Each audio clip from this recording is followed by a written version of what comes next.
করেছেন সেদিন থেকেই দণ্ডায়মান সারিবদ্ধভাবে কাতারবদ্ধভাবে দাঁড়িয়ে আছে। এখন পর্যন্ত আজ পর্যন্ত কাতার ভঙ্গ করে নাই, সারি ভঙ্গ করে নাই। কিয়ামত পর্যন্ত তারা কাতার ভঙ্গ করবে না। সুবহানাল্লাহ বলেন। ফাইদা কানা ইয়াউমুল কিয়ামা, যেদিন কিয়ামত কায়েম হয়ে যাবে, তাজাল্লা লাহুম রাব্বুহুম আযজা ওয়া জাল্লা, তাদের রবের নূর তাদের সামনে দিয়ে চমকাতে থাকবে। ফানাজারু ইলাইহি, তাহারা তখন মাথা উত্তোলন করে দেখবে রবের নূর তাদের সামনে চমকাচ্ছে। তখন তারা বলবে ক্বালু সুবহানাকা মা আবাদনাকা কামা ইয়ামবাগি লাকা, মাথা উত্তোলন করে বলবে হে আল্লাহ, আপনার পবিত্রতা বর্ণনা করতেছি, সমস্ত দোষ ত্রুটি অক্ষমতা দুর্বলতা সব কিছু থেকে আপনি পবিত্র। আপনার ইবাদত যতটুকু করার দরকার ছিল ওই ইবাদত ততটুকু আমরা করতে পারি নাই বলি সুবহানাল্লাহ। আসমান জমিন আল্লাহ কি আজকে সৃষ্টি করেছেন? কত লক্ষ লক্ষ কোটি কোটি বছর চলে গেছে আমরা বলতে পারি? যে ওই আসমান যেদিন আল্লাহ এই জমিন যেদিন সৃষ্টি করেছেন সেদিন থেকে সেজদায় রুকুতে কাতারবদ্ধভাবে ফেরেশতারা দাঁড়িয়ে আছে। এখন পর্যন্ত তারা ওই অবস্থায় আছে। কিয়ামত পর্যন্ত এইভাবে সেজদায় পড়ে থাকবে, রুকুতে পড়ে থাকবে, দাঁড়িয়ে থাকবে। সুবহানাল্লাহ। তার মানে আমরা ইবাদতের হক আদায় করতে পারবো না। আল্লাহ যদি আমাদেরকে রহম না করেন, দয়া না করেন, তাহলে আমরা জান্নাতে যেতে পারবো? ইবাদত দিয়ে কেউ জান্নাতে যেতে পারবো? তাহলে এই যে আজকের এই ময়দানটা, এটা কোরআনের বাগান, এটা জান্নাতের বাগানে পরিণত হয়ে গেছে। জোরে বলেন কথা ঠিক কিনা? হাদিস শরীফে এসেছে মান সালাকা তরিকান ইয়াবতাগি ফীহি ইলমান সালাকাল্লাহু বিহি তরিকাম মিন তুরুকিল জান্নাহ, যেই ব্যক্তি ইলম তালাশ করার জন্য, কোরআনের আলোচনা শোনার জন্য, জ্ঞান অন্বেষণের জন্য, তালাশের জন্য কোনো একটা রাস্তা অবলম্বন করলো, অতিক্রম করলো, আল্লাহ রাব্বুল আলামিন তার জন্য জান্নাতের রাস্তাসমূহের মধ্য থেকে কোনো একটা পথ তার জন্য সহজ করে দিবেন বলে সুবহানাল্লাহ। ওয়াইন্নাল মালাইকাতা লাতাদাউ আজনিহাতাহা রিদান লিতালিবিল ইলমি, যারা এখানে আসছে সবাই কিন্তু এখন তালিবে ইলম হয়ে গেছে, কারণ কোরআনের জ্ঞান আপনারা শেখার জন্য, জানার জন্য আসছেন। জোরে বলেন কথা ঠিক কিনা? বিশ্বনবী বলতেছেন তালিবে ইলম যারা জ্ঞান শেখার জন্য আসে, জ্ঞান কোরআনের জ্ঞান জানার জন্য আসে, বোঝার জন্য আসে, তাদের পায়ের নিচে ফেরেশতারা, নূরের ফেরেশতারা তাহাদের রহমতের ডানাগুলো, রহমতের পাখাগুলো তাহাদের পায়ের নিচে বিছিয়ে দেয় বলি সুবহানাল্লাহ। যাদের আলোচনা আপনারা শুনবেন, আলেম ওলামাদের কত মর্যাদা, কত সম্মান বিশ্বনবী এই হাদিসেই বলতেছেন। বিশ্বনবী বর্ণনা করেন ওয়া ইন্নাল আলিমা লা ইস্তাগফিরু লাহু মান ফিস সামাওয়াতি ওয়া মান ফিল আরদি হাত্তা আল হিতানু ফি জাওফিল মাই।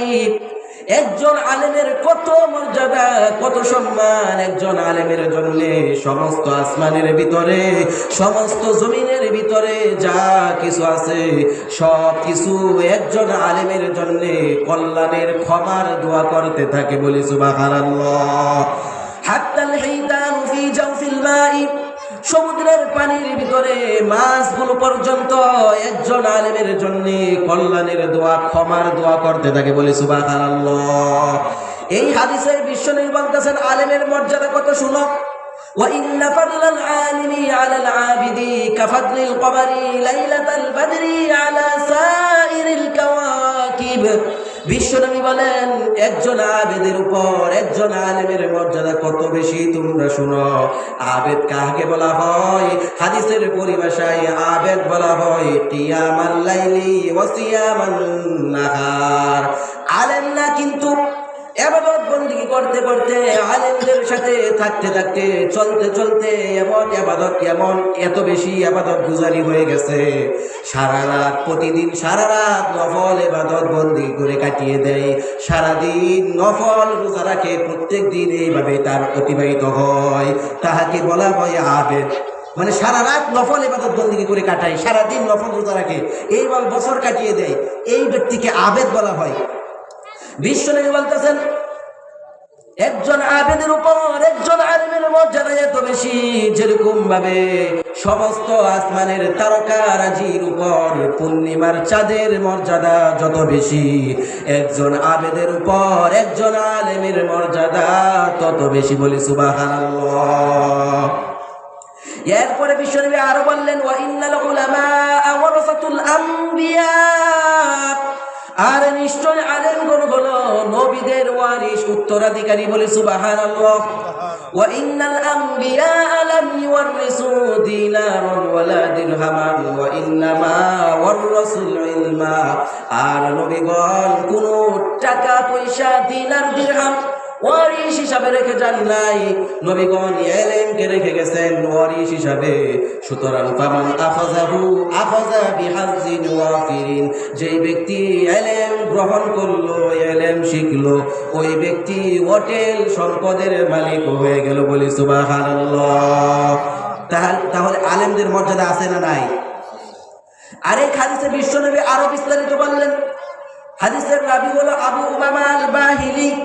عن أبي أمامة الباهلي رضي الله تعالى عنه قال أبو أمامة الباهلي رضي الله تعالى عنه থেকে বর্ণিত, তিনি বলেন যুকির লিরাসূলিল্লাহি সাল্লাল্লাহু আলাইহি ওয়াসাল্লাম রাজুলানি, বিশ্বনবীর সামনে দুইজন লোকের আলোচনা করা হলো, দুইজন লোকের কথা উল্লেখ করা হলো। আহাদুহুমা আবিদুন ওয়াল আখারু আলিমুন। ওই দুইজন লোকের মধ্য থেকে একজন হলো আবেদ, আরেকজন হলো আলেম। জিজ্ঞাসা করা হলো আইয়ুহুমা আফদালু, হে নবী, আবেদ আর আলেমের মধ্যে, এই দুইজনের মধ্যে উত্তম কোন ব্যক্তি, উত্তম কে? তখন বিশ্বনবী বললেন ক্বালা রাসূলুল্লাহ সাল্লাল্লাহু আলাইহি ওয়াসাল্লাম, বিশ্বনবী বললেন ফাদলুল আলিমি আলাল আবিদি কাফাদলি আলা দুনাকুম। একজন আবেদের উপর একজন আলিমের মর্যাদা এত বেশি, যেরকম ভাবে তোমাদের সাধারণ মানুষের উপর আমি বিশ্বনবীর মর্যাদা যত বেশি, বলি সুবহানাল্লাহ। এরপরে বিশ্বনবী আরো বললেন সুন্নাহ ক্বালা রাসূলুল্লাহ সাল্লাল্লাহু আলাইহি ওয়াসাল্লাম, এরপরে বিশ্বনবী বললেন ইন্নাল্লাহা ওয়া মালাইকাতাহু, নিশ্চয় আল্লাহ তাআলা নিজে এবং তার সমস্ত ফেরেশতারা, ওয়া আহলাস সামাওয়াতি, সমস্ত আসমানের অধিবাসীগণ, ওয়াল আরদিন, সমস্ত জমিনের অধিবাসীগণ। এখানে বিশ্বনবী জমা ব্যবহার করেছেন, মানে এক আসমান নয়, 7 আসমানের অধিবাসীগণ, এক জমিন নয়, আরদিন ব্যবহার করেছেন, মানে 7 জমিনের অধিবাসীগণ। হাত্তান নামলাতা ফি হুজরিহা, এবং কি পিপিলিকা পর্যন্ত, পিপিলিকার গর্ত থেকে, ওয়া হাত্তাল হুতা, সমুদ্রের মাছগুলো পর্যন্ত, লা ইসাল্লুনা আলা মুআল্লিমিন নাসিল খায়র, একজন আলেমের জন্য কল্যাণের ক্ষমার দোয়া করতে থাকে, বলি সুবহানাল্লাহ। নিশ্চয় আল্লাহ তাআলা তার ফেরেশতারা, সমস্ত আসমানের অধিবাসী, সমস্ত জমিনের অধিবাসীগণ, পিপিলিকা পর্যন্ত এবং সমুদ্রের মাছগুলো পর্যন্ত একজন আলেমের জন্য কল্যাণের দোয়া করতে থাকে, বলি সুবহানাল্লাহ। তার মানে আলেমের মর্যাদা কত বেশি, আপনারা বুঝলেন তো? এবার আমি যে আয়াতটা তেলাওয়াত করছি সূরা জিলজাল থেকে, আমরা আল্লাহ রাব্বুল আলামিন আমাদেরকে সৃষ্টি করেছেন, একমাত্র কারণ হলো আমাদেরকে সৃষ্টি করেছেন। 27 নম্বর পারায় আল্লাহ জানিয়ে দিলেন মা খলাকাতুল জিন্না ওয়াল ইনসা ইল্লা লিয়াবুদুন, আমাদেরকে সৃষ্টি করার একমাত্র উদ্দেশ্য হলো আল্লাহর ইবাদত করা, আল্লাহর গোলামি করার জন্য আমি আল্লাহ রাব্বুল আলামিন জিন এবং মানুষকে সৃষ্টি করেছি, বলি সুবহানাল্লাহ। আর অন্য যা কিছু আছে, আসমান জমিন পাহাড় পর্বত নদী নালা গাছ বৃক্ষ তরুণতা, সব কিছু আমি আল্লাহ তোমাদের খেদমতের জন্য সৃষ্টি করেছি, বলি সুবহানাল্লাহ। সূরা বাকারায় আল্লাহ জানিয়ে দিলেন হুয়াল্লাযী খালাকা লাকুম মা ফিল আরদি জামিআ, আমি আল্লাহ রাব্বুল আলামিন এই পৃথিবীর ভিতরে যা কিছু আছে সব কিছু তোমাদের কল্যাণের জন্য, তোমাদের খেদমতের জন্য সৃষ্টি করেছি, বলি সুবহানাল্লাহ। আমরা আল্লাহ রাব্বুল আলামিন আমাদেরকে আল্লাহর ইবাদতের জন্য সৃষ্টি করলেন, অথচ আমরা গুনাহ করতেছি, হালাল হারাম বাছি না, আল্লাহর হুকুম আহকাম মানি না, আল্লাহর দ্বীন থেকে দূরে সরে যাচ্ছি, অথচ এই গুনাহ অন্যায় করতেছি। আমাদের প্রত্যেকটা গুনার সাথে আমাদের বিরুদ্ধে 9টা করে সাক্ষী দাঁড়িয়ে যাবে, আমাদের নিজের শরীরের অঙ্গ প্রত্যঙ্গ পর্যন্ত আমাদের বিরুদ্ধে হাসরের ময়দানে সাক্ষী হয়ে দাঁড়িয়ে যাবে, বলি আল্লাহু আকবার। এই 9টা সাক্ষী আমাদের বিরুদ্ধে দাঁড়াবে। 1 নম্বর হলো সূরা জিলজাল, আল্লাহ জানিয়ে দিলেন, আল্লাহ বলেন ইয়াউমা ইদিন তুহাদ্দিসু আখবারাহা বিআন্না রাব্বাকা আওহা লাহা। সেদিন জমিন তার ভিতরের সব খবরাখবর বলে দিবে। এই জমিনে দাঁড়াইয়া জমিন বলবে, আল্লাহ আমার উপর দাঁড়াইয়া এই নাফরমান অমুককে গালি দিয়েছিল, আমার উপর দাঁড়াইয়া অমুকের গায়ে আঘাত করেছিল, আমার উপর দাঁড়াইয়া সুদ খেয়েছিল, আমার উপর দাঁড়াইয়া ঘুষ খেয়েছিল, আমার উপর দাঁড়াইয়া অপকর্ম করেছিল। এরকম ভাবে জমিন বলে দিবে।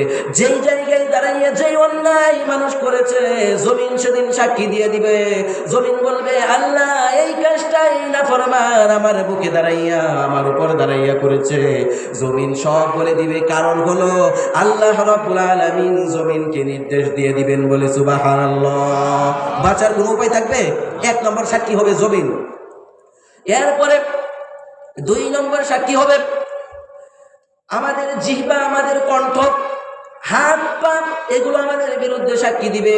কোরআন শরীফের ভিতরে আল্লাহ রাব্বুল আলামিন জানিয়ে দিলেন, ইয়াউমা তাশহাদু আলাইহিম আলসিনাতুহুম ওয়া আইদিহিম ওয়া আরজুলুহুম বিমা কানু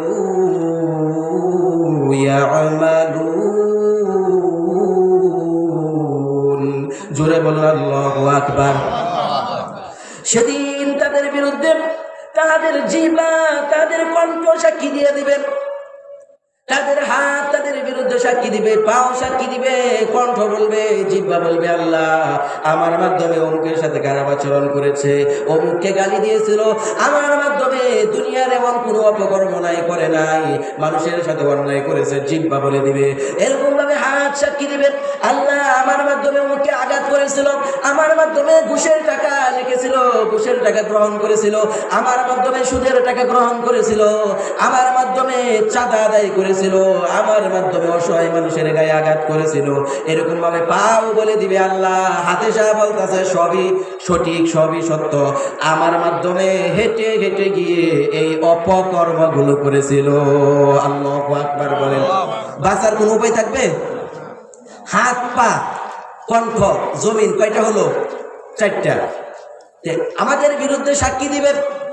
এবার 5 নম্বর, 6 নম্বর, 7 নম্বর সাক্ষী হলো চোখ, কান এবং শরীরের চামড়া আমাদের বিরুদ্ধে সাক্ষী হয়ে দাঁড়াবে। কোরআন শরীফের ভিতরে আল্লাহ জানিয়ে দিলেন, হাত্তা ইযা মা জাউহা শাহিদা আলাইহিম সামউহুম ওয়া আবসারুহুম ওয়া জুলুদুহুম বিমা কানু ইয়ামালুন।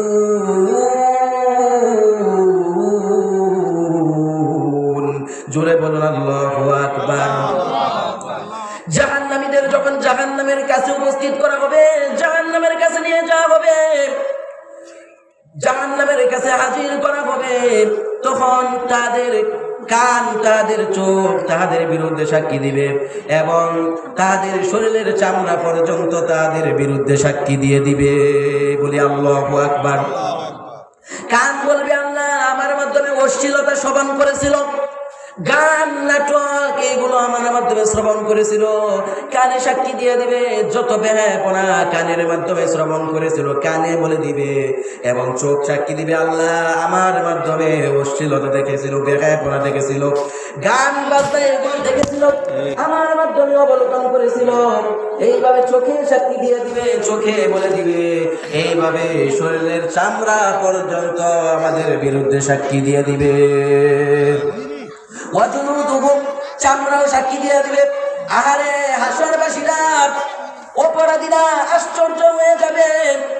হাত পাও চোখ কান নাক এইগুলো তো সাক্ষী দিচ্ছে, শরীরের চামড়া পর্যন্ত আমাদের বিরুদ্ধে সাক্ষী হয়ে দাঁড়ায় গেছে। আশ্চর্য হয়ে যাবে। আশ্চর্য হয়ে একজন চামড়াকে প্রশ্ন করবে। কি প্রশ্ন করবে? চামড়া কি উত্তর দিবে? কোরআন শরীফের ভিতরে আল্লাহ রাব্বুল আলামিন কোট করে দিয়েছেন। তখন আশ্চর্য হয়ে অবাক হয়ে চামড়াকে প্রশ্ন করবে, তারা বলবে, ওয়াকালু লিজুলুদিহিম লিমা শাহিদতুম আলাইনা। চামড়াকে বলবে, তোমরা কেন আমাদের সাক্ষী দিচ্ছ?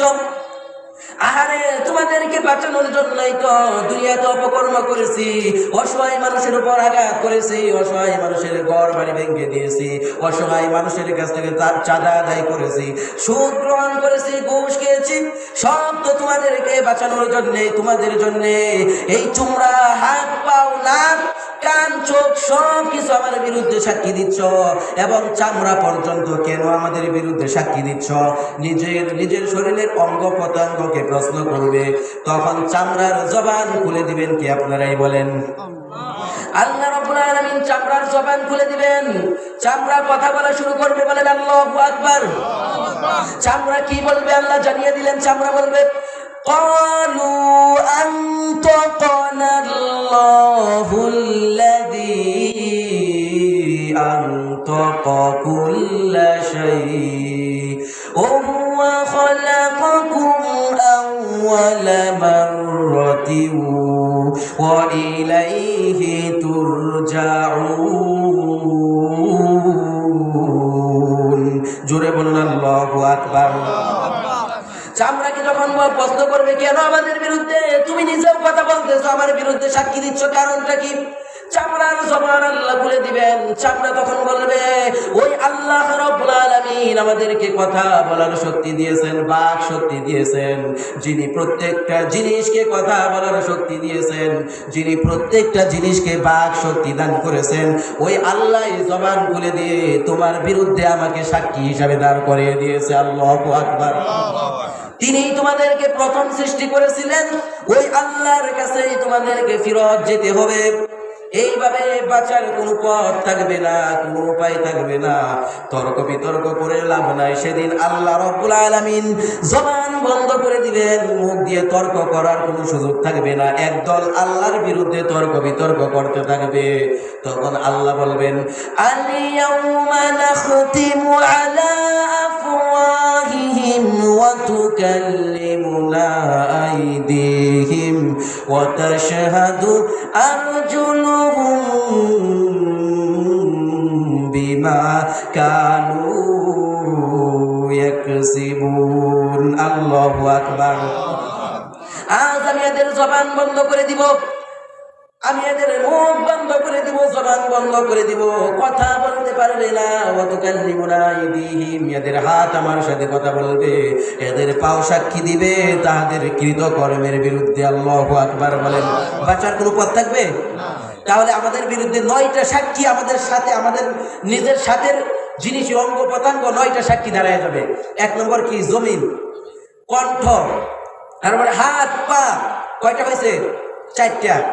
তারপরে কান চোখ চামড়া, কয়টা হলো? 7টা।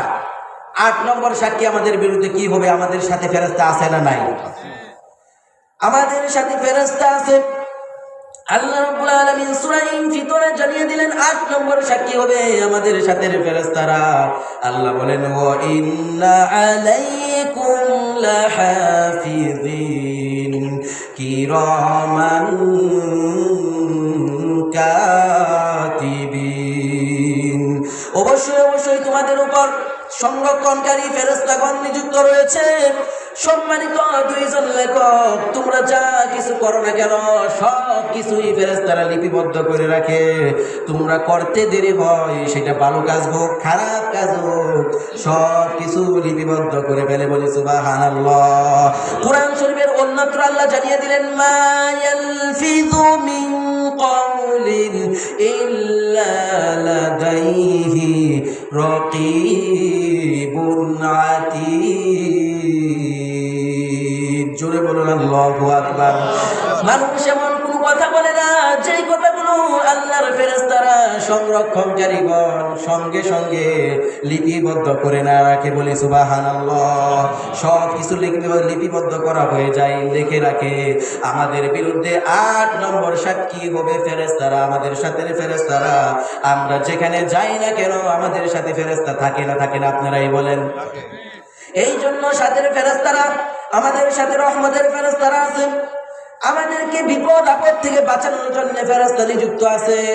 বিশ্বনবী বর্ণনা করেন, এই জন্য আমরা যখন নাপাক কাজ করি, গুনাহের কাজ করি, রহমতের ফেরেশতা দূরে সরে যায়।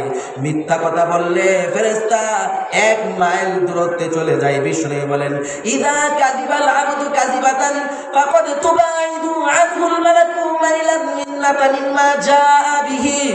কোন বান্দা যখন একটা মিথ্যা কথা বলে, তার সাথে রহমতের ফেরেশতা ওই মিথ্যা কথার দুর্গন্ধের কারণে 1 মাইল দূরত্বে সরে যায়। তাহলে আমরা গুনাহ, অন্যায়, মিথ্যা কথা এগুলো ছাড়তে হবে। জোরে বলেন কথা ঠিক কিনা? মিথ্যা কথা বলার জন্য একটা মিথ্যা কথা বললে যদি 1 মাইল দূরে সরে যায় রহমতের ফেরেশতা, ওই 1 মাইল দূরে সরে গেছে, ওই মুহূর্তে যদি কোনো গজব, আসমানি গজব, কোনো আযাব বিপদ আমাদের উপর পতিত হয়, ফেরেশতা আসতে আসতেই শেষ। এরকম হয় কি হয় না? নিজেরা নিজেদের বিপদ ডেকে আনি আমাদেরকে। এই জন্য সব সময় মিথ্যা থেকে বেঁচে থাকতে হবে। জোরে বলেন কথা ঠিক কিনা? 8 নম্বর ফেরেশতা হবে আমাদের সাথে, 8 নম্বর সাক্ষী হবে আমাদের সাথে ফেরেশতারা। সর্বশেষ 9 নম্বর সাক্ষী হবে আমাদের আমলনামা। আমলনামা আমাদের বিরুদ্ধে কিয়ামতের ময়দানে সাক্ষী হয়ে দাঁড়ায় যাবে। কারণ হলো আমাদের প্রত্যেকের সাথে আল্লাহ রাব্বুল আলামিন টেপ রেকর্ডার, সিসি ক্যামেরা লাগিয়ে দিয়েছেন। মানুষেরা আগে মানুষ বিশ্বাস করতো না অনেকে, কিভাবে 10 বছর 20 বছর আগের ভিডিও মানুষেরা ভিডিও আকারে রেকর্ডিং করে রেখে 10 বছর পরে 20 বছর পরে যাহারা আমাদের জন্মের পরে যারা কথা বলেছিল, ভাষণ দিয়েছিল, তাদের ভাষণ আমরা এখনো দেখি কি দেখতে পাই না?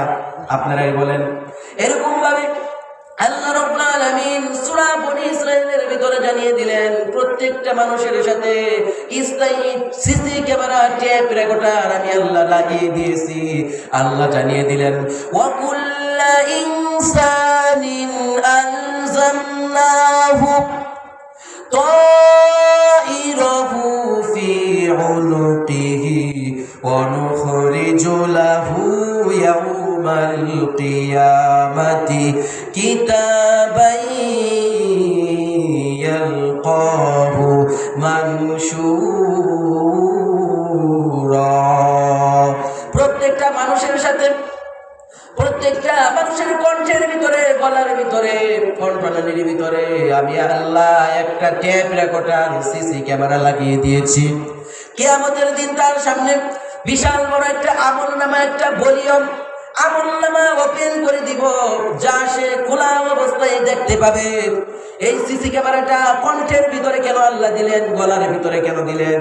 হাতের ভিতরে দিতে পারতেন, পায়ের ভিতরে দিতে পারতেন, এরকম ভাবে কানের ভিতরে দিতে পারতেন, নাকের ভিতরে দিতে পারতেন, গলার ভিতরে, কণ্ঠনালীর ভিতরে সিসি ক্যামেরা আল্লাহ কেন দিলেন? মুফাসসিরিন কেরাম লিখেছেন, কারণ হলো আল্লাহ রাব্বুল আলামিন এমন একটা ক্যামেরা ফিটিং করে দিয়েছেন, এটা হলো স্থায়ী, জন্ম থেকে মৃত্যু পর্যন্ত সব কিছু রেকর্ড হতে থাকবে, ভিডিও হতে থাকবে।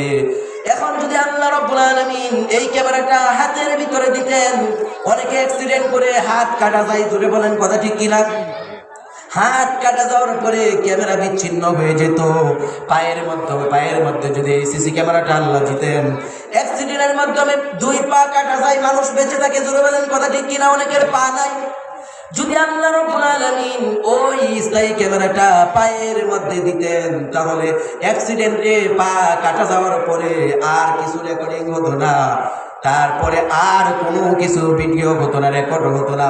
এইভাবে কান কাটা যায়, নাক কাটা যায়, কানের ভিতরে আল্লাহ দেন নাই, নাকের ভিতরে দেন নাই, এমন একটা জায়গার ভিতরে, কণ্ঠনালীর ভিতরে এমন একটা জায়গার ভিতরে সিসি ক্যামেরা আল্লাহ লাগিয়ে দিয়েছেন।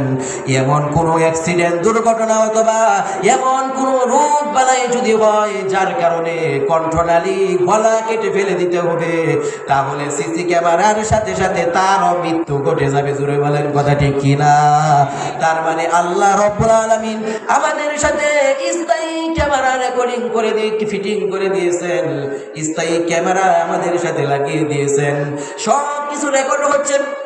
কিয়ামতের দিন সব কিছু ছড়ানো অবস্থায়, খোলা অবস্থায় প্রত্যেকটা মানুষ দেখতে পাবে। দেখতে পাওয়ার পরে ফেরেশতারা ডেকে ডেকে বলবে, ইকরা কিতাবাকা কাফা বিনাফসিকাল ইয়াউমা আলাইকা হাসিবা। ফেরেশতারা ডেকে ডেকে বলবে, তুমি তোমার আমলনামা পড়ো। নিজেই নিজের হিসাবের জন্য যথেষ্ট হয়ে যাবে। আজকে তুমি জান্নাতে যাবা না জাহান্নামে যাবা, তুমি আজকে নিজেই নির্ধারণ করবা, নিজের বিচার নিজেই করতে পারবা। বলি সুবহানাল্লাহ। ওই আমলনামা আল্লাহ সামনে ওপেন করে দিবেন। এই জন্য এই আমলনামা সামনে পেশ করার পরে অপরাধী যারা তাদের অবস্থা কেমন হবে আল্লাহ জানিয়ে দিলেন। আল্লাহ বলেন, ওয়াউদিআল কিতাবু ফাতারাল মুজরিমিনা মুশফিকিনা মিম্মা ফীহি ওয়া ইয়াকুলুনা ইয়া ওয়াইলাতানা মা লিহাযাল কিতাব লা ইউগাদিরু সাগীরাতান ওয়ালা কাবীরাতান ইল্লা আহসাহা। আমলনামা যখন পেশ করা হবে, এই নবী আপনি দেখতে পাবেন অপরাধীরা থরথর করে কাঁপতেছে। অপরাধীদের মনের ভিতরে কম্পন সৃষ্টি হবে। তখন তারা আফসোস করে বলবে, ইয়া ওয়াইলাতানা, হায় আফসোস, এটা কি একটা আমলনামা! ছোট কোনো গুনাহ, ছোট অন্যায়, বড় অন্যায় কোনোটাই বাদ পড়ে নাই, সব কিছু এটার ভিতরে উল্লেখ করা হয়েছে। তখন তারা আফসোস করে বলবে, ছোট একটা কাজ, বড় একটা কাজ, কোনোটাই বাদ পড়ে নাই, জীবনে যা করছিলাম সব এটার ভিতরে উঠায় দেওয়া হয়েছে। আফসোস করে বলবে। ওই আফসোস কোনো কাজে লাগবে? দুনিয়াতে আসার জন্য তখন আল্লাহর কাছে কামনা করবে, কোনো কাজ হবে না, আর পাঠানো হবে না। আমার ভাইরা, আমার বন্ধুগণ, এইভাবে আমলনামা যখন পেশ করা হবে, আমলনামা যার ডান হাতে দেওয়া হবে সে হবে সৌভাগ্যবান জান্নাতি, আর যার আমলনামা বাম হাতে দেওয়া হবে সে হবে দুর্ভাগ্যবান। আল্লাহ রাব্বুল আলামিন কোরআনে বলেন, ফাআম্মা মান উতিয়া কিতাবাহু বিয়ামিনিহি ফায়াকুলু হাউমুকরাউ কিতাবিয়া। যার আমলনামা তার ডান হাতে দেওয়া হবে, সে ডাক দিয়ে বলবে, নাও আমার আমলনামা পড়ে দেখো, আমার আমলনামা পড়ে দেখো। ডাক দিয়ে বলবে, ইন্নী যানানতু আন্নী মুলাকিন হিসাবিয়া, আমি ধারণা করেছিলাম, আমি জানতাম যে এই হিসাবের সম্মুখীন আমি হব, এই হিসাবের সম্মুখীন আমাকে হতে হবে। যার আমলনামা ডান হাতে দেওয়া হবে সে সন্তুষ্ট হয়ে যাবে, সন্তুষ্টির বাগানে থাকবে, জান্নাতের বাগানে, জান্নাতের ভিতরে থাকবে, উচ্চ নিয়ামতের জান্নাতে থাকবে। বলি সুবহানাল্লাহ। সকালে একটু জিকির করে, লা ইলাহা ইল্লাল্লাহ, লা ইলাহা ইল্লাল্লাহ, লা ইলাহা ইল্লাল্লাহ, লা ইলাহা ইল্লাল্লাহ, লা ইলাহা ইল্লাল্লাহ, লা ইলাহা ইল্লাল্লাহ, লা ইলাহা ইল্লাল্লাহ, লা ইলাহা ইল্লাল্লাহ, লা ইলাহা। সুবহানাল্লাহ, আলহামদুলিল্লাহ, লা ইলাহা ইল্লাল্লাহ,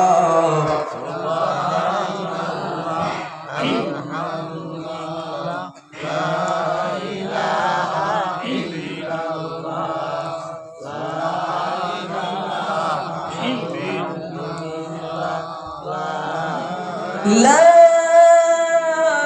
ইলাহা ইল্লাল্লাহ মুহাম্মাদুর রাসূলুল্লাহ সাল্লাল্লাহু আলাইহি ওয়াসাল্লাম। বলতেছিলাম, আমলনামা যার ডান হাতে দেওয়া হবে সে হবে সন্তুষ্ট, সে জান্নাতি হয়ে যাবে। বলি সুবহানাল্লাহ। তাহলে এই যে হাসরের ভয়াবহ থেকে যদি আমরা বাঁচতে চাই, আল্লাহ রাব্বুল আলামিন যেই হুকুম আমাদেরকে দিয়েছেন ওই হুকুম বাস্তবায়ন করতে হবে। জোরে বলেন কথা ঠিক কিনা? হারাম থেকে বাঁচতে বলেছেন, হারাম থেকে আমাদেরকে বেঁচে চলতে হবে। জোরে বলেন কথা ঠিক কিনা? প্রয়োজনে হারাম না খেয়ে হালাল খেতে চাই, যদি ক্ষুধার যন্ত্রণায় চটপট করতে হয়, পেটের ভিতরে পাথর বাড়তে হয়, পাথর বাড়তে হবে, তারপরে আমাদেরকে হারাম ছাড়তে হবে। জোরে বলেন কথা ঠিক কিনা? যেরকম ভাবে ক্ষুধার যন্ত্রণায় কষ্ট করেছেন বিশ্বনবী এবং সাহাবায়ে কেরাম আজমাইন, তারা ক্ষুধার যন্ত্রণায় কষ্ট করেছেন, পেটের ভিতরে পাথর বেঁধেছিলেন, তারপরেও হারামের ধারে কাছেও যান নাই। বিশ্বনবী অসংখ্য অসংখ্য অগণিত দিন রাত না খেয়ে উপবাস কাটাইয়াছেন। عائشة رضي الله تعالى عنها قالت ما شبع آل محمد صلى الله عليه وسلم من خبز الشعير يومين متتابعين حتى قبض رسول الله।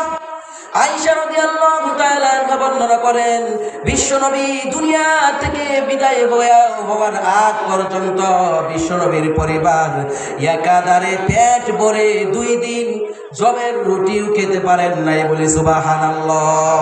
দুনিয়া থেকে বিদায় হওয়ার আগ পর্যন্ত পেট ভরে জবের রুটিও 2 দিন একাধারে খেতে পারেন নাই। সুবহানাল্লাহ। عن عباس رضي الله تعالى عنهما قال كان رسول الله صلى الله عليه وسلم يبيت الليالي المتتابعة طاغيا هو وأهله ولا يجدون عشاء وإنما كان عشاؤهم خبز الشعير। হযরত আব্বাস রাদিয়াল্লাহু তাআলা আনহু বর্ণনা করেন, তিনি বলেন, বিশ্বনবী এবং তার পরিবার বহু রাত না খাইয়া কাটিয়েছেন। রাতে খাবার মতো কোনো কিছু পান নাই, যদিও খাবার মতো কোনো কিছু থাকতো সেটাও হতো জবের রুটি। বলে সুবহানাল্লাহ। এইভাবে বিশ্বনবী কষ্ট করেছেন। অন্য রিওয়ায়াতে عن سعيد المقبري رضي الله تعالى عنه عن أبي هريرة أنه مر بقوم سعيد المقبري رضي الله تعالى عنه أبو هريرة رضي الله تعالى عنه থেকে বর্ণনা করেন, আবু হুরায়রা রাদিয়াল্লাহু তাআলা আনহু একটা কওমের পাশ দিয়ে যাইতেছিলেন। বাইনা আইদিহিম শাতুন মুসলিয়াতুন, ওই কওমের সামনে বুনা বকরি ছিল, বুনা ছাগল, তারা খেতে বসবে। এমন অবস্থায় আবু হুরায়রা রাদিয়াল্লাহু তাআলা আনহু দিক দিয়ে যাচ্ছিলেন। লাদাউহু, তারা আবু হুরায়রা রাদিয়াল্লাহু তাআলা আনহুকে ডাক দিল, আহ্বান করলো, আমাদের সাথে আসেন, দস্তরখানে শরীক হন, বোনা বকরি আমাদের সাথে খাবেন। আবু হুরায়রা রাদিয়াল্লাহু তাআলা আনহুকে ডাক দিলেন। ফাআবা আন ইয়াকুলা, আবু হুরায়রা রাদিয়াল্লাহু তাআলা আনহু ওই বোনা বকরি খেতে অস্বীকার করলেন এবং বললেন, ওয়াকালা খরাজান নবী সাল্লাল্লাহু আলাইহি ওয়াসাল্লাম মিনাদ দুনিয়া ওয়া লাম ইয়াশবা মিন খুবজি শাইর। আবু হুরায়রা রাদিয়াল্লাহু তাআলা আনহু খেতে অস্বীকার করে বললেন, বিশ্বনবী দুনিয়া থেকে এমন ভাবে বিদায় হয়েছেন, পেট ভরে কোনোদিন জবের রুটিও খেতে পান নাই। আমি আবু হুরায়রা এই বোনা বকরিতে কেমনে অংশগ্রহণ করি? আল্লাহু আকবার। বিশ্বনবী সাহাবীরা অভাব অনটনের জিন্দেগি বেছে নিয়েছিলেন, আর আমরা আরো চাই করতে করতে 5টা বাড়ি 10টা গাড়ি এরকম ভাবে সারা দুনিয়ার মালিক হয়ে গেল, আমাদের পেট ভরে না। জোরে বলেন কথা ঠিক কিনা? 1500 বছর আগে বিশ্বনবী জানিয়ে দিলেন, আদম সন্তানের পেট কবরের মাটি ছাড়া ভরবে না। বিশ্বনবী বলেন, লাউ আন্না লিইবনি আদামা ওয়াদিয়াম মিন যাহাবিন আহাব্বা আন ইয়াকুনা লাহু ওয়াদি ولن يملأ فاه ابن آدم إلا التراب ويتوب الله على من تاب। বিষ্ণু বলেন, আদম সন্তানকে যদি স্বর্ণে পরিপূর্ণ, স্বর্ণে ভরা বিশাল বড় একটা উপত্যকার মালিক বানিয়ে দেওয়া হয়, একটা মাঠের মালিক বানিয়ে দেওয়া হয়, সে চাইবে, কামনা করবে এরকম স্বর্ণে ভরা আর একটা উপত্যকা, আর একটা মাঠের মালিক হয়ে যেতে। ওয়ালা ইয়ামলা ফাহু ইবনু আদম ইল্লা তুরাব, কবরের মাটি ছাড়া আদম সন্তানের মুখ কোনো কিছুতে ভরবে না। বিশ্বনবীর ভবিষ্যৎবাণী বাস্তবায়ন হচ্ছে কি হচ্ছে না আপনারাই বলেন। এরকম ভাবে বিশ্বনবী এত কষ্ট করেছেন, এত কষ্টের জীবন অতিবাহিত করেছেন, অথচ বিশ্বনবীকে আল্লাহ রাব্বুল আলামিন ধনী বানিয়ে দেওয়ার প্রস্তাব দিয়েছিলেন। আবু উমামা রাদিয়াল্লাহু তাআলা আনহু বর্ণনা করেন, আরদা আলাইয়া রব্বি, বিশ্বনবী বলেন, আরদা আলাইয়া রব্বি লিয়াজআলানি বাতহা মাক্কাতা যাহাবান। বিশ্বনবী বলেন, আমার রব আমার কাছে প্রস্তাব দিয়েছিল মক্কার বাতহা নামক পাহাড়টাকে আমি বিশ্ব নবীর জন্য স্বর্ণ বানিয়ে দিতে। আমার রব আমাকে প্রস্তাব দিয়েছিল পাহাড়কে স্বর্ণ বানিয়ে দিবে আমার জন্য।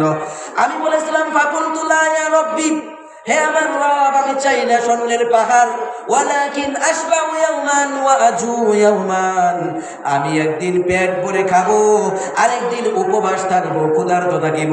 ফাইনা জুতু তাদাররাতু ইলাইকা ওয়া যাকারতুকা, যেদিন আমি ক্ষুধার্ত থাকব উপবাস থাকিব না খেয়ে কাটাবো, আপনার কাছে কান্নাকাটি করিব এবং আপনাকে স্মরণ করিব। ওয়া ইযা আশবাতু হামিদতুকা ওয়া শাকারতুকা, আর যেদিন আমি পেট ভরে খাবো সেদিন আপনার প্রশংসা এবং আপনার শুকরিয়া আদায় করব। বলে সুবহানাল্লাহ। বিশ্বনবীকে মক্কার বাতহা নামক পাহাড়কে স্বর্ণ বানিয়ে দেওয়ার জন্য আল্লাহ নিজেই প্রস্তাব দিয়েছিলেন। সুবহানাল্লাহ। বিশ্বনবী ক্ষুধার্ত অভাব-অনটনের জীবন জিন্দেগি পছন্দ করতেন, বেছে নিয়েছিলেন। আনাস রাদিয়াল্লাহু তাআলা আনহু বলেন, আনাস রাদিয়াল্লাহু তাআলা আনহু থেকে বর্ণিত, আন্নান নবী সাল্লাল্লাহু আলাইহি ওয়াসাল্লাম কানা ইয়াকুলু, বিশ্বনবী সাল্লাল্লাহু আলাইহি ওয়াসাল্লাম দোয়া করতেন, দোয়ার ভিতরে বলতেন, আল্লাহুম্মা আহয়িনি মিসকিনান, হে আল্লাহ আমাকে মিসকিনদের জীবন দান করো, মিসকিন অবস্থায় আমাকে বাঁচিয়ে রাখো। ওয়া আমিতনি মিসকিনান, এবং মিসকিন অবস্থায় আমার মৃত্যু দিও। ওয়াহশুরনি ফি জুমরাতিল মাসাকিন, কিয়ামতের দিন মিসকিনদের সাথে মিসকিন অবস্থায় আমাকে হাসরের ময়দানে উঠাইও। সুবহানাল্লাহ। এরকম অভাব অনটনের জীবন বিশ্বনবী এবং সাহাবীরা বেছে নিয়েছিলেন। ক্ষুধার যন্ত্রণায় ছটফট করেছেন, পেটের ভিতরে একটা নয় দুইটা নয় তিনটা পাথর বিশ্বনবী নিজে বেঁধেছিলেন। আল্লাহু আকবার। উমর রাদিয়াল্লাহু তাআলা আনহু বর্ণনা করেন, عن عمر بن الخطاب رضي الله تعالى عنه قال, عمر بن الخطاب رضي الله تعالى عنه থেকে বর্ণিত, دخلت على رسول الله صلى الله عليه وسلم, আমি উমর একদিন বিশ্বনবীর কাছে বিশ্বনবীর ঘরে গেলাম। فإذا هو مضطجع على رمال حصير ليس بينه وبينه فراش, আমি বিশ্বনবীর কাছে যাওয়ার পরে বিশ্বনবী খেজুরের পাতার চাটাইয়ের ভিতরে মাদুরের ভিতরে শুয়েছিলেন। খেজুরের পাতার চাটাইয়ের মাঝে আর বিশ্বনবীর শরীরের মাঝে কোনো বিছানা ছিল না। বিশ্বনবীর পাশে শরীরের পাশে খেজুরের পাতার মাদুরের দাগ বসে গিয়েছিল। আরে কি সুন্দর চেহারা, কি সুন্দর শরীর। বিশ্বনবী নিজে খেজুরের পাতার মাদুরে শুয়ে আছেন, খেজুরের পাতার চাটাইয়ের দাগ বিশ্বনবীর শরীরের পাশে বসে গেছে। আমি উমর দেখে সহ্য করতে পারলাম না। ফাকুলতু ইয়া রাসূলুল্লাহ, আমি উমর বললাম, হে আল্লাহর রাসূল, উদুল্লাহ, আপনি আল্লাহর কাছে দোয়া করুন। ফালিওয়াসি আলা উম্মাতিকা, আল্লাহ আপনার উম্মতকে প্রাচুর্য দান করিবেন। ফাইন্না ফারস ওয়ার রুম ক্বাদ উসিয়া আলাইহিম, কেননা পারস্য এবং রোম জাতিকে অনেক প্রাচুর্য আল্লাহ দান করেছেন। ওহুম লা ইয়াবুদুনাল্লাহ, পারস্য এবং রোম জাতিকে আল্লাহ রাব্বুল আলামিন প্রচুর ধন সম্পদ প্রাচুর্য দান করেছেন, অথচ তারা আল্লাহর ইবাদত করে না, তার মূর্তির ইবাদত করে, বিভিন্ন শিরকে ব্যস্ত তারা। অথচ বিশ্বনবী তামাম জাহানের নবী, আপনাকে না বানাইলে আল্লাহ রাব্বুল আলামিন কোনো কিছুকেই সৃষ্টি করতেন না। আজকে খেজুরের পাতার চাটাইয়ের ভিতরে শুয়ে থাকার কারণে আপনার শরীরের দেহের ভিতরে পাশে শরীরের পাশে চাটাইয়ের দাগ বসে গেছে। আমি উমর সহ্য করতে পারি না। উসাদাতুন আলা উসাদাতিন মিন আদম আশুহা লিফুন, বিশ্বনবী খেজুরের পাতা ভর্তি একটা চামড়ার বালিশের ভিতরে হেলান দেওয়া অবস্থায় ছিলেন। তখন উমর রাদিয়াল্লাহু তাআলা আনহু এই কথা যখন বললেন, আল্লাহর কাছে দোয়া করুন, আল্লাহ আপনার উম্মতকে প্রাচুর্য দান করবেন। বিশ্বনবী তখন বললেন, ফাকালা আউফি হাযা আনতা ইয়া ইবনাল খাত্তাব, হে খাত্তাবের পুত্র উমর, তুমি কি এরকম চিন্তা করো? এরকম চিন্তা ফিকির তোমার নাকি?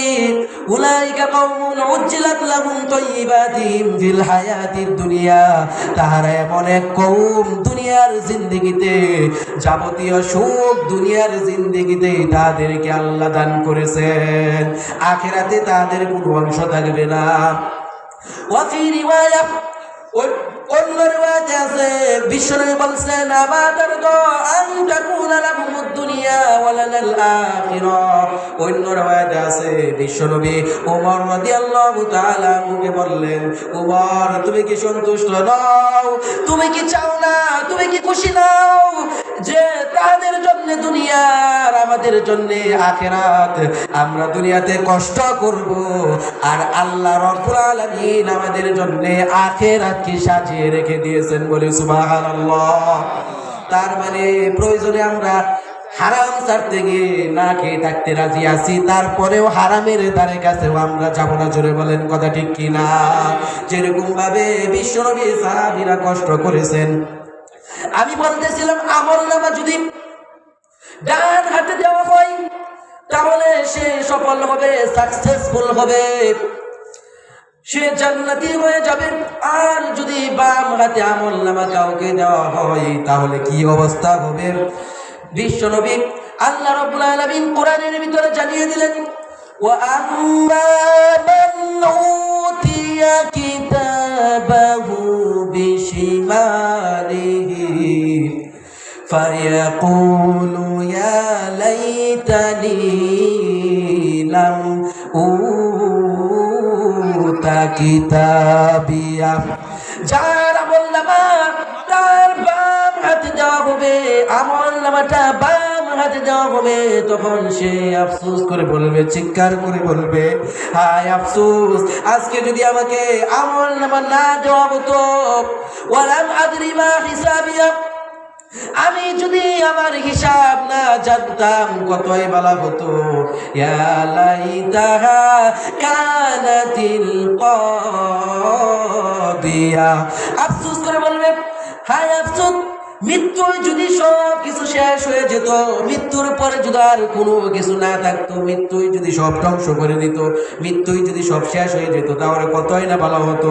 আজকে আমাদেরকে বাম হাতে আমলনামা দেওয়া হতো না, জাহান্নামী হতাম না, এরকম আফসোস করে বলবে। তখন আফসোস করে কোনো লাভ হবে না, তখন আরো আফসোস করে বলবে, মা আগনা আন্নি মালিয়া, আমার ধন সম্পদ টাকা পয়সা আমার কোনো উপকার করতে পারে নাই, আমাকে বাঁচাতে পারে নাই।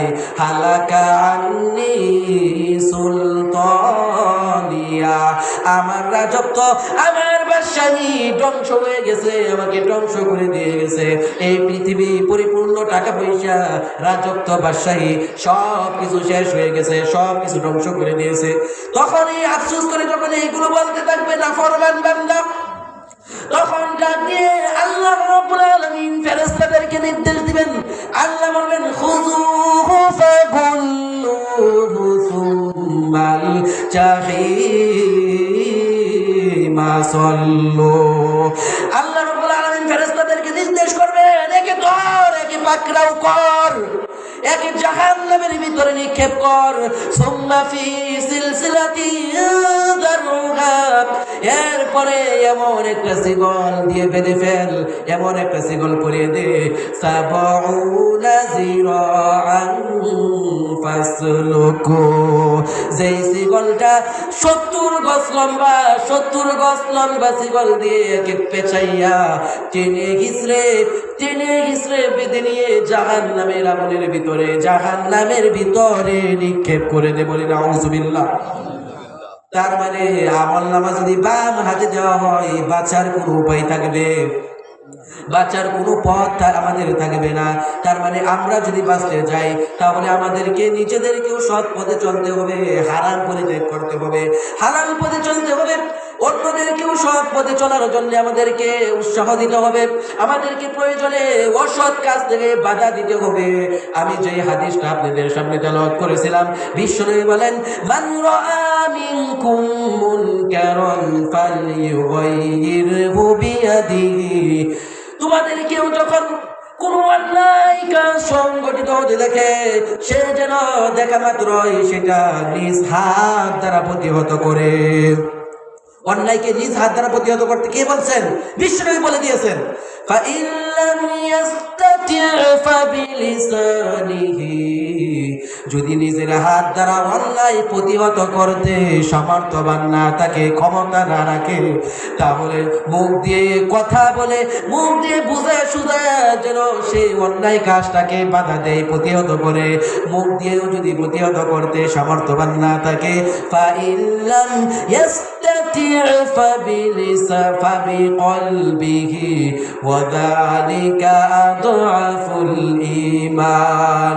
মুখ দিয়েও যদি কথা বলে যদি অন্যায় কাজ প্রতিহত করতে না পারে, তাহলে বিষ্ণু বলতেছেন সে যেন অন্তর দিয়ে ঘৃণা করে বলেও সেই অন্যায় কাজ থেকে মানুষদেরকে বাধা দিয়ে দেয়। অন্যায় অন্তর দিয়ে ঘৃণা করবে, ঘৃণা পোষণ করবে, সেই অন্যায়কে সমর্থন করতে পারবে না। অন্যায়কে ঘৃণা করার দ্বারা সে এইটাকে প্রতিহত করার চেষ্টা করবে। এইটাই হলো ঈমানের সর্বনিম্ন স্তর। এখন আমরা অন্যায় কাজে বাধা দেই, অন্যায় কাজে বাধা দেওয়ার কারণে লা ইলাহা ইল্লাল্লাহ, লা ইলাহা ইল্লাল্লাহ, লা ইলাহা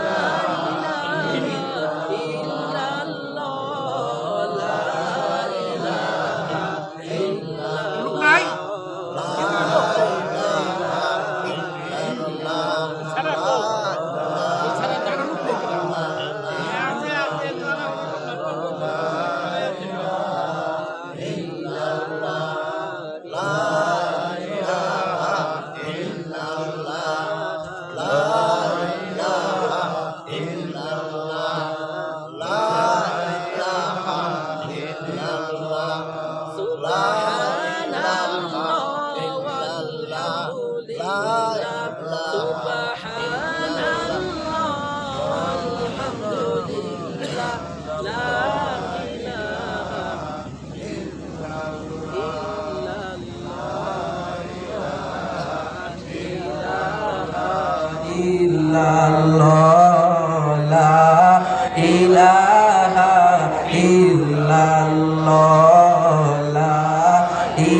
সাল্লাল্লাহু আলাইহি ওয়াসাল্লাম বলতেছিলাম, অন্যায় কাজে বাধা দিতে হবে, প্রতিহত করতে হবে।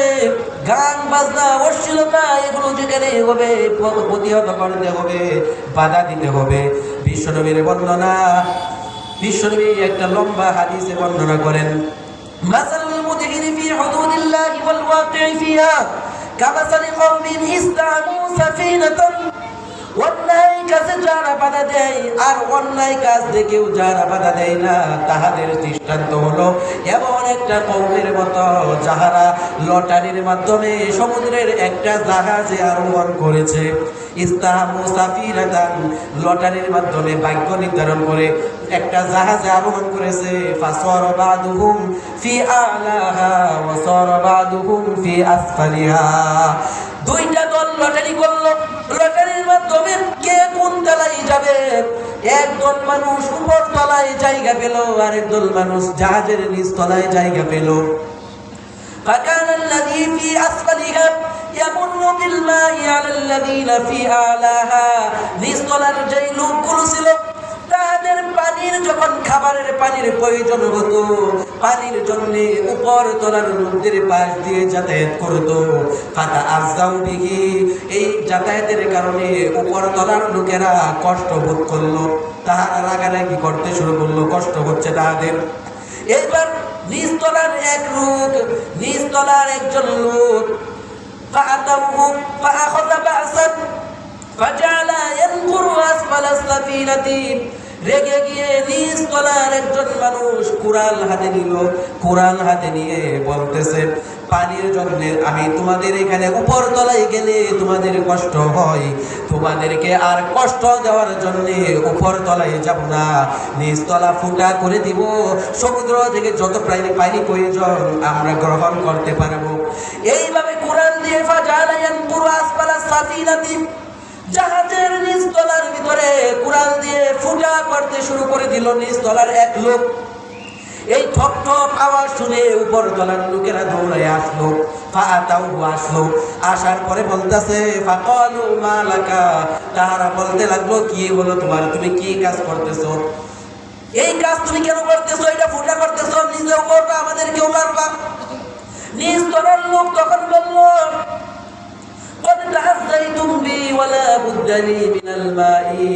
আমরা উপর তলায় পানির জন্য গেলে তোমাদের কষ্ট হয়, তোমরা কষ্ট ভোগ করো, অথচ আমাদের পানির খুব প্রয়োজন, এই জন্য তোমাদের এখানে আর যাবো না, কষ্ট দিব না, এটা ফোনা করে দিচ্ছি, এখান থেকে যত খুশি পানি আমরা নিতে পারবো।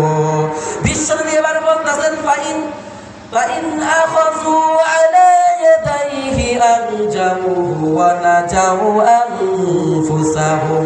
বিশ্বনবী বলেন তখন উপরতলার লোকেরা যদি নিচতলার এই পাগলটাকে বাধা দেয়, হাত ধরে তাকে প্রতিহত করে বাধা দেয়, তাহলে তারা নিচতলার লোককেও বাঁচাবে, উপরের তলার লোকদের কেউ বাঁচিয়ে দিবে। জোরে বলেন কথা ঠিক কিনা? বিশ্বনবী বলতেছে ওই মুহূর্তে ওই অবস্থায় যদি উপরতলার লোকেরা তার হাত ধরে জাহাজ ফুটা করা থেকে যদি বাঁচাইতে পারে, প্রতিহত করে, তাহলে তারাও বাঁচাইবে, তারাও বাঁচবে। ওয়াইন তারাকুহু আহলাকুহু ওয়া আহলাকু আনফুসাহুম, আর যদি তারা তাকে ছেড়ে দেয় তাহলে তারা তাকেও ধ্বংস করবে, তাদের নিজেদেরকেও ধ্বংস করে ফেলবে। চলে বলেন কথা ঠিক কিনা? এই জন্য অন্যায় কাজ থেকে যারা অন্যায় সংগঠিত হতে দেখে অথচ বাধা দেয় না, যে অন্যায় করে আবার যারা দেখে বাধা দেয় না, বিশ্বনবীর বর্ণনা আযাব গজব যখন আসে আল্লাহ রাব্বুল আলামিন আযাব গজব দ্বারা সকলকে পাকড়াও করে। জোরে বলেন কথা ঠিক কিনা? আযাব আসার সময় কি বেছে বেছে আসে? কারো উপর নির্দিষ্ট কারো উপর আসে, একজনের উপর আসে? এই জন্যই সফলতা সফলতা বলে বলে আমরা সারা জীবন চিল্লাই, অথচ সফল কারা আল্লাহ রাব্বুল আলামিন আমাদেরকে জানিয়ে দিলেন। সফল কারা শুনে রাখো, আল্লাহ জানিয়ে দিচ্ছেন ওয়ালতাকুম মিনকুম উম্মাতুন ইয়াদউনা ইলাল খায়রি ওয়া ইয়া'মুরুনা বিল মা'রুফি ওয়া ইয়ানহাউনা আনিল মুনকার ওয়া উলাইকা হুমুল মুফলিহুন। জোরে বলুন আল্লাহু আকবার। তোমাদের মধ্য থেকে এমন একটি দল থাকা উচিত যারা মানুষদেরকে কল্যাণের দিকে আহ্বান করবে, সৎ কাজের আদেশ দিবে, অসৎ কাজ থেকে বাধা প্রদান করবে। এই কাজগুলো যারা করবে তারাই হবে সফল কাম। সফলতার চূড়ান্ত পর্যায়ে আল্লাহ রাব্বুল আলামিন তাদেরকে পৌঁছিয়ে দিবেন। সুবহানাল্লাহ। তাহলে যেই কথাগুলো বললাম এবং শুনলাম, আল্লাহ রাব্বুল আলামিন আমাদের সকলকে আমল করার তৌফিক দান করুন। সকলে বলি আমিন। আমার জন্য সবাই দোয়া করবেন। ওয়া আখিরু দাওয়ানা আলহামদুলিল্লাহি রাব্বিল আলামিন। আসসালামু আলাইকুম ওয়া রাহমাতুল্লাহি ওয়া বারাকাতুহু। আলহামদুলিল্লাহ, আমার স্নেহের ছোট ভাই হাফেজ মাওলানা মুফতি কাউসার আলী সাহেব কোরআন এবং হাদিসের প্রতিটি কথার দলিল দিয়ে অত্যন্ত সুন্দরভাবে আমাদের মাঝে তাকরীর পেশ করলেন। আল্লাহ রাব্বুল আলামিন আমাদের সবাইকে এই প্রতিটি কথার উপর আমল করার তৌফিক দান করুন। সকলে বলে আমিন। সম্মানিত উপস্থিতি, এখন এশার নামাজের আযান হবে। আযানের পরেই 7:30